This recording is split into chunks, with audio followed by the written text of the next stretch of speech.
Hello students, welcome to Shubhkaamna Academy. You are learning buddy. Today we are going to explore a very interesting and important topic in civics, that is the constitutional amendments. It sounds like a big term, right? But don't worry, we will understand it in a very simple way, like a fun story of how the rules of our country can change with time. So sit together with me and let's begin our journey into the Indian Constitution.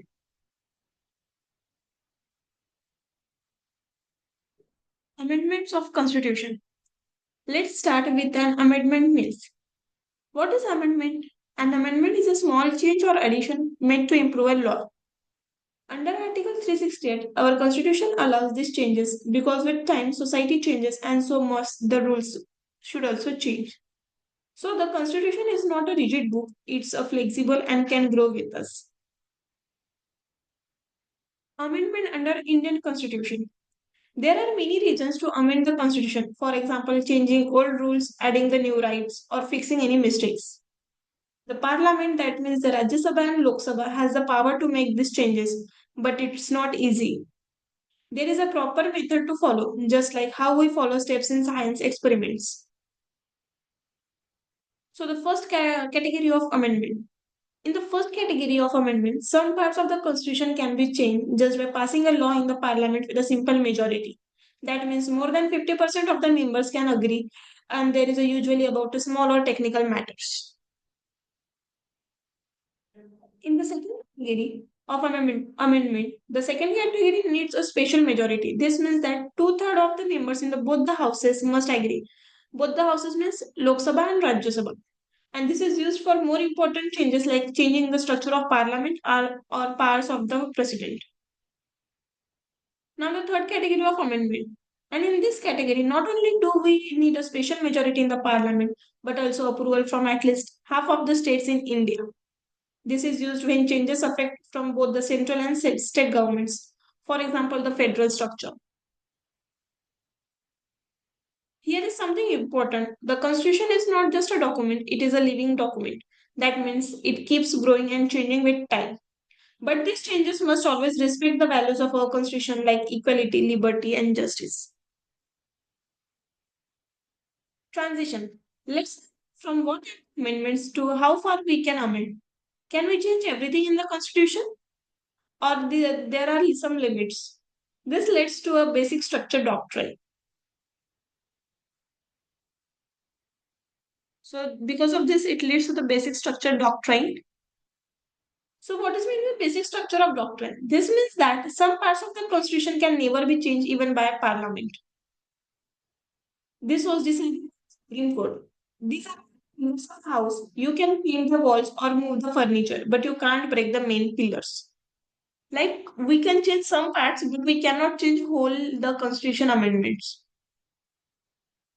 Now there are three stages in the basic structure of theory. In the beginning, it was believed Parliament could change anything. Then some questions were raised about whether there should be a limit.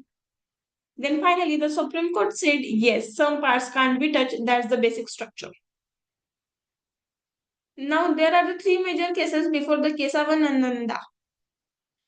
These cases before the most famous one, Shankari Prasad case, which is in 1951, and Sultan Singh case that is in 1965, and the Golaknath case that is in 1967. These cases have different opinions on whether Parliament has full power to amend the constitution or not.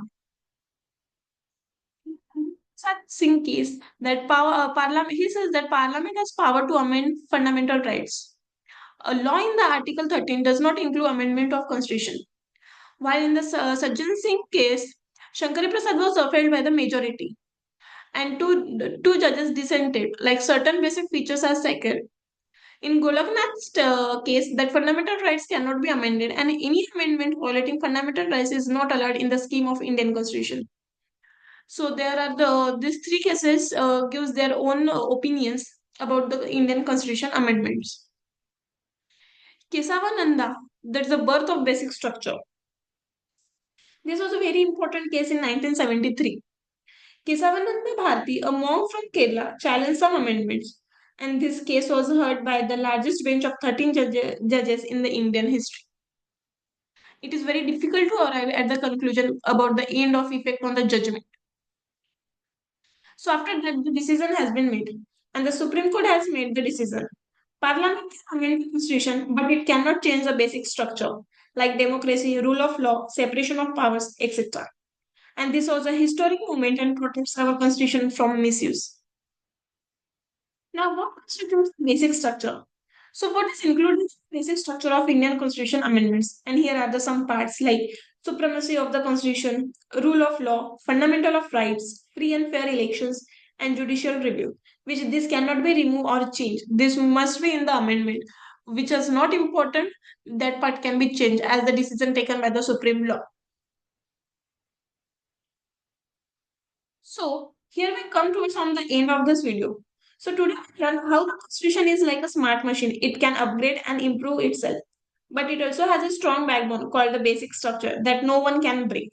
Always remember our constitution is our pride and understanding. It makes us smarter and better citizen of India. Keep watching, keep learning on your Shubhkaamna Academy.